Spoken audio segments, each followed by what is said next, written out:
Latest enhancement of Cryotos.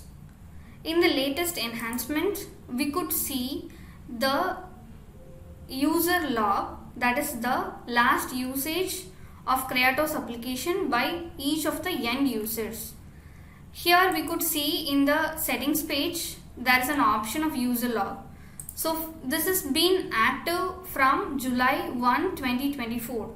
This information provides the accurate login information of the each users, which provides the last login date and time of the users. Also we could see the type of users, which is request or license user.